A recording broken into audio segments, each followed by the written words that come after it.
Hello दोस्तों, स्वागत है आपका हमारे चैनल यूपी एग्ज़ाम क्रिजर में। दोस्तों आज के वीडियो में हम 11 अप्रैल से संबंधित उत्तर प्रदेश के सभी एग्जाम्स के लिए मोस्ट इंपॉर्टेंट करंट अफेयर के क्वेश्चंस को डिस्कस करेंगे और हर एक क्वेश्चन से रिलेटेड आपको फैक्ट भी बताएंगे। और वीडियो के अंत में हम आपसे एक क्वेश्चन भी पूछेंगे जिसका जवाब आपको कमेंट बॉक्स में देना है।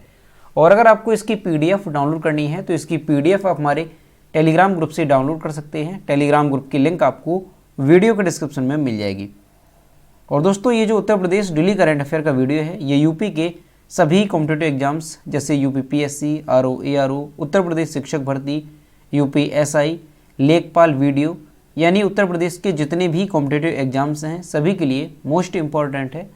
तो अगर आप उत्तर प्रदेश के किसी भी एग्जाम्स की तैयारी कर रहे हैं तो इस वीडियो को रेगुलर जरूर देखें। तो चलिए शुरू करते हैं। आज का सेशन शुरू करने से पहले हम कल के क्वेश्चंस का रिवीजन करेंगे। कल का पहला क्वेश्चन है, हाल ही में उत्तर प्रदेश सरकार द्वारा कहां पर उत्तर प्रदेश विशेष सुरक्षा बल की 6ठी बटालियन स्थापित किए जाने का निर्णय लिया गया। तो इसका जो करेक्ट आंसर है वो है ऑप्शन नंबर C, अयोध्या में। अगला क्वेश्चन है, उत्तर प्रदेश स्थित किस नदी पर NCC द्वारा पुनीत सागर अभियान की शुरुआत की गई। इसका जो करेक्ट आंसर है वो है ऑप्शन नंबर A, यमुना नदी पर। और दोस्तों उत्तर प्रदेश करंट अफेयर की साल 2021 की अगर आपको PDF डाउनलोड करनी है तो इसकी लिंक आपको वीडियो के डिस्क्रिप्शन में मिल जाएगी। वहाँ से आप इस PDF को डाउनलोड कर सकते हैं। इस PDF में हमने जनवरी से लेकर के दिसंबर 2021 तक उत्तर प्रदेश करंट अफेयर के सभी इंपॉर्टेंट क्वेश्चंस को विस्तार पूर्वक बताया है। और दोस्तों इसके साथ ही अगर आपको मार्च 2022 मंथ की उत्तर प्रदेश करंट अफेयर की PDF डाउनलोड करनी है तो इसकी लिंक भी आपको वीडियो के डिस्क्रिप्शन में मिल जाएगी। तो वहाँ से आप ये दोनों PDF डाउनलोड कर सकते हैं। और दोस्तों PDF डाउनलोड करने में अगर कोई भी प्रॉब्लम होती है तो साइट पर आपको WhatsApp नंबर और ईमेल मिल जाएगा जिस पर आप कॉन्टैक्ट कर सकते हैं।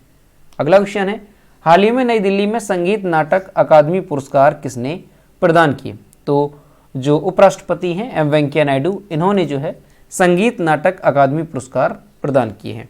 अगला क्वेश्चन है, किस राज्य ने दुग्ध उत्पादकों के लिए सहकारी बैंक की स्थापना की। तो अभी जो है कर्नाटक सरकार ने दुग्ध उत्पादकों के लिए सहकारी बैंक की स्थापना की है।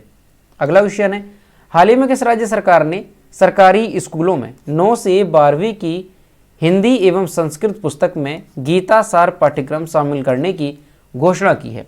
तो ये जो घोषणा है वो हिमाचल प्रदेश ने की है। और दोस्तों यहाँ से आपको ध्यान रखना है कि पाठ्यक्रम में गीता सार शामिल करने वाला पहला राज्य कौन सा है, तो वो है गुजरात और दूसरा बना है हिमाचल प्रदेश।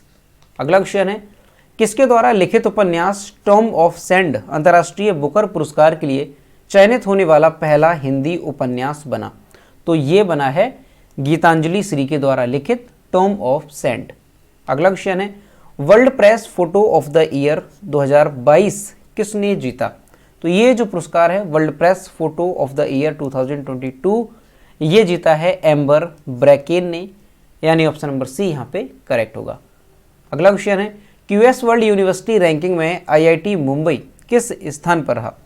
तो IIT मुंबई जो है ये 65वें स्थान पर रहा है। अगला क्वेश्चन है, भारत और किस देश के बीच संयुक्त सैन्य अभ्यास खंजर आयोजित किया गया। इसका जो करेक्ट आंसर है वो है ऑप्शन नंबर B, भारत और किर्गिस्तान के बीच। तो दोस्तों ये थे कल के क्वेश्चंस जिसका हमने रिवीजन किया। अब हम शुरू करते हैं आज का सेशन। आज का पहला क्वेश्चन है, उत्तर प्रदेश सरकार पहली बार किस जिले में PPP मोड के माध्यम से मेडिकल कॉलेज स्थापित करेगी।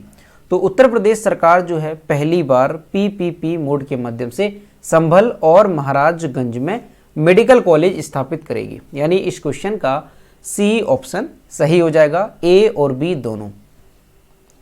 उत्तर प्रदेश सरकार सार्वजनिक निजी भागीदारी मोड के तहत राज्य के संभल और महाराजगंज, ध्यान रखना है संभल और महाराजगंज जिला में मेडिकल कॉलेज स्थापित करने के लिए एक समझौता ज्ञापन पर हस्ताक्षर किए हैं। दोस्तों ये पहली बार है जब राज्य में जो मेडिकल कॉलेज है ये PPP मोड के माध्यम से स्थापित किए जा रहे हैं। दोस्तों PPP इसका फुल फॉर्म क्या होगा, तो पब्लिक प्राइवेट पार्टनरशिप।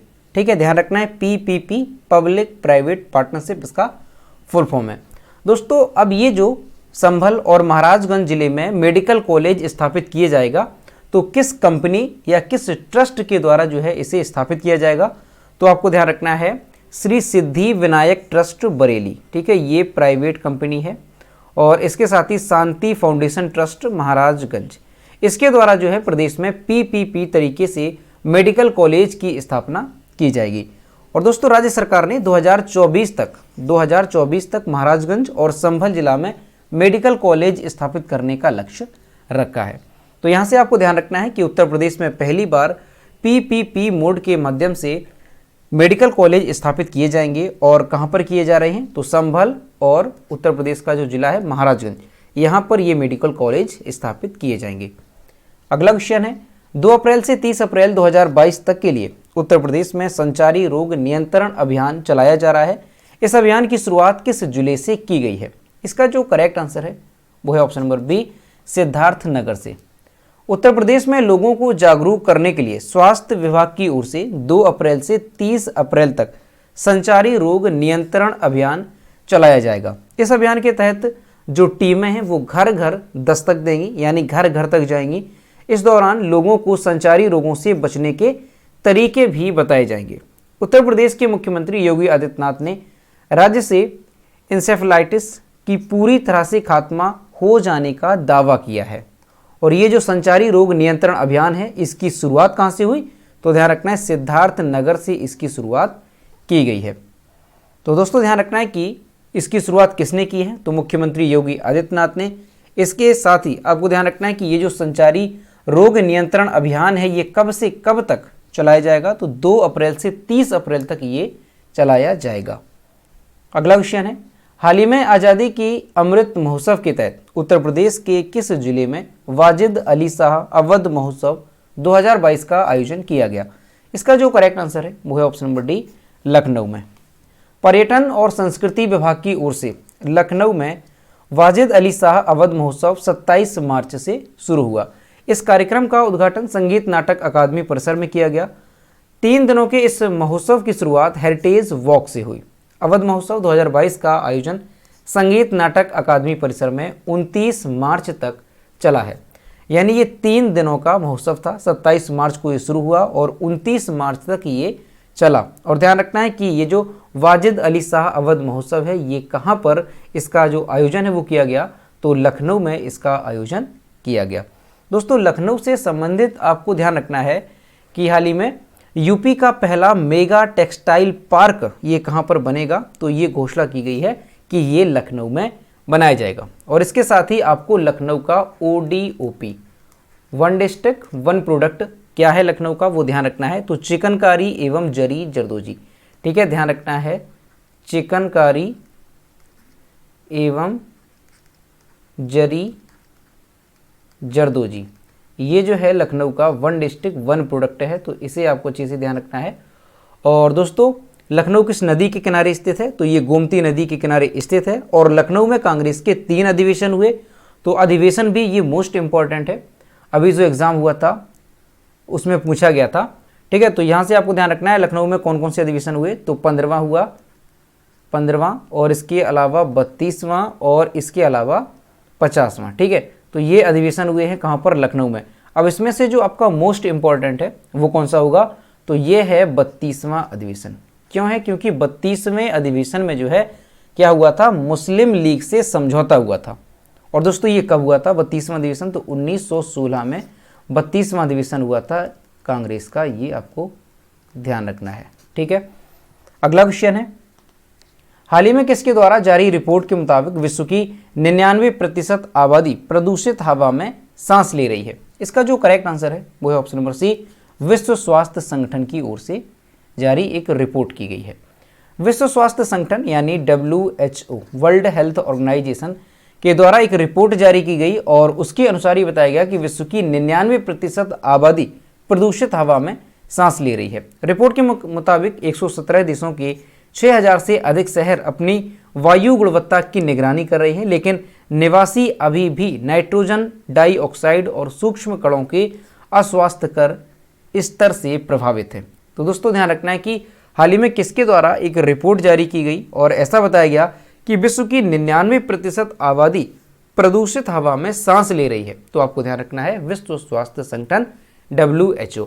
WHO की स्थापना कब हुई? तो 7 अप्रैल 1948 को इसकी स्थापना हुई। इसका हेडक्वार्टर कहाँ पर है?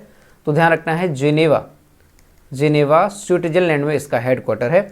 और दोस्तों WHO के वर्तमान में महानिदेशक कौन है?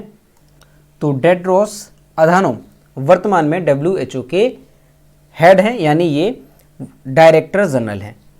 अगला क्वेश्चन है, विश्व होम्योपैथी दिवस कब मनाया जाता है? इसका जो करेक्ट आंसर है वो है ऑप्शन नंबर डी, 10 अप्रैल को। विश्व होम्योपैथी दिवस हर साल 10 अप्रैल को होम्योपैथी और चिकित्सा की दुनिया में इसके योगदान को सम्मानित करने के लिए मनाया जाता है। यह दिन होम्योपैथी के संस्थापक जर्मन चिकित्सक doctor Christian Friedrich Samuel Hahnemann की जयंती के अवसर पर मनाया जाता है। भारत में होम्योपैथी की शुरुआत लगभग 2 शताब्दी पहले हुई थी। तो आपको ध्यान रखना है कि विश्व होम्योपैथी दिवस ये कब मनाया जाता है? तो हर साल 10 अप्रैल को ये मनाया जाता है। और दोस्तों ये किसकी जयंती के अवसर पर मनाया जाता है? तो होम्योपैथी के संस्थापक जर्मन चिकित्सक हैं doctor Christian Friedrich Samuel Hahnemann, इनकी जयंती के अवसर पर ये मनाया जाता है। और दोस्तों अभी जो हमने आपको बताया था कि कांग्रेस का 32वां अधिवेशन ये लखनऊ में हुआ और इसमें मुस्लिम लीग से समझौता हुआ। तो ये क्वेश्चन यूपी टेट TET की परीक्षा में पूछा गया था। अगला क्वेश्चन है, केंद्र सरकार ने हाल ही में कितने वर्ष से अधिक उम्र के लोगों को बूस्टर डोज लगाने की घोषणा की है? इसका जो करेक्ट आंसर है वो है ऑप्शन नंबर डी, 18 वर्ष से अधिक की उम्र को। केंद्रीय स्वास्थ्य मंत्रालय के अनुसार केंद्र सरकार ने हाल ही में 18 वर्ष से अधिक उम्र के लोगों को बूस्टर डोज लगाने की घोषणा की है। यानी दोस्तों अभी हमारे देश में जो कोविड-19 की डोज लगाई गई है वैक्सीन की, तो 2 डोज लगाई गई हैं, फर्स्ट डोज और सेकेंड डोज। अब क्या है, 18 वर्ष से अधिक उम्र के जो लोग हैं उन्हें एक तीसरी डोज भी लगाई जाएगी बूस्टर डोज के नाम से। निजी टीकाकरण केंद्रों पर अब 10 अप्रैल से 18 साल से ज़्यादा उम्र के लोगों के लिए एहतियाती खुराक उपलब्ध होगी। तो दोस्तों अभी जो है जो बूस्टर डोज है ये निजी टीकाकरण केंद्रों पर उपलब्ध होगी, लेकिन आगे चल करके कुछ दिनों बाद जो है ये सभी के लिए उपलब्ध करा दी जाएगी। तो यहाँ पर आपको ये ध्यान रखना है कि 18 वर्ष से अधिक उम्र के लोगों के लिए बूस्टर डोज जो है लगाने की घोषणा केंद्रीय स्वास्थ्य मंत्रालय ने की है। अगला क्वेश्चन है, किसे प्रतिष्ठित ओ हेनरी पुरस्कार से सम्मानित किया गया? इसका जो करेक्ट आंसर है वो है ऑप्शन नंबर ए, अमर मित्रा को। और यहाँ पर आप इमेज में देख सकते हैं ये है अमर मित्रा जिन्हें ओ हेनरी पुरस्कार से सम्मानित किया जाएगा। बंगाल के ये प्रसिद्ध लेखक हैं अमर मित्रा जिन्हें प्रतिष्ठित ओ हेनरी पुरस्कार से सम्मानित किया जाएगा। दोस्तों ओ हेनरी पुरस्कार होता क्या है?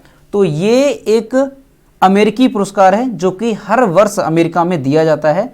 और किसे दिया जाता है? तो असाधारण योग्यता की लघु कथाओं को ये दिया जाता है।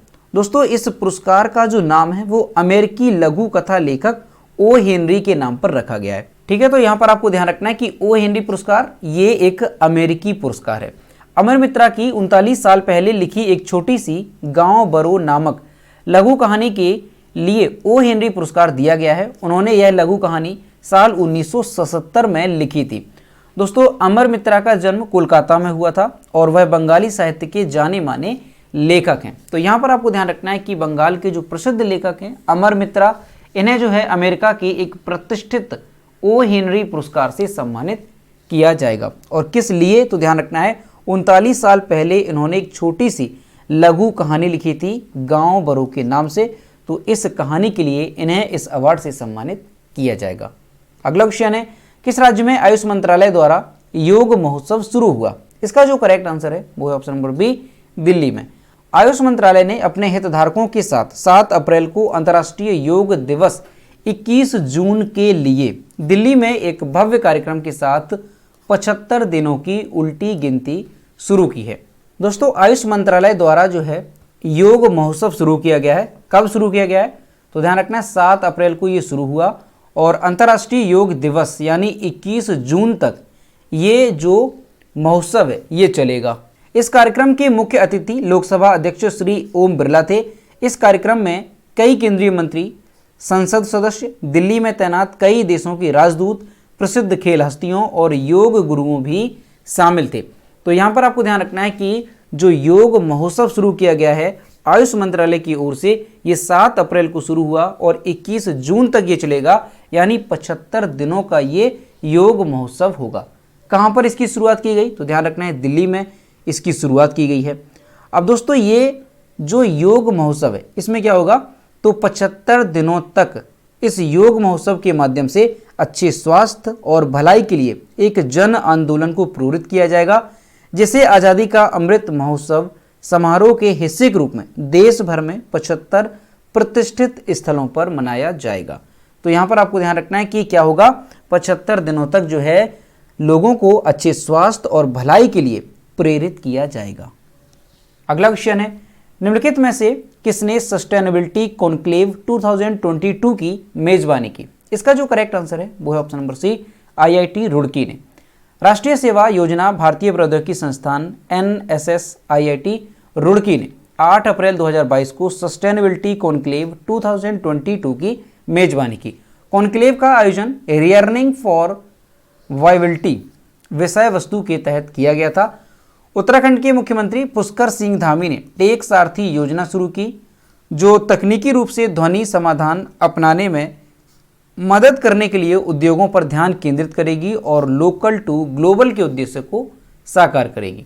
तो यहाँ पर आपको दोनों बातें अच्छे तरीके से ध्यान रखनी है कि टेक सारथी योजना ये किसने शुरू की? तो उत्तराखंड के मुख्यमंत्री पुष्कर सिंह धामी ने इस योजना को शुरू किया।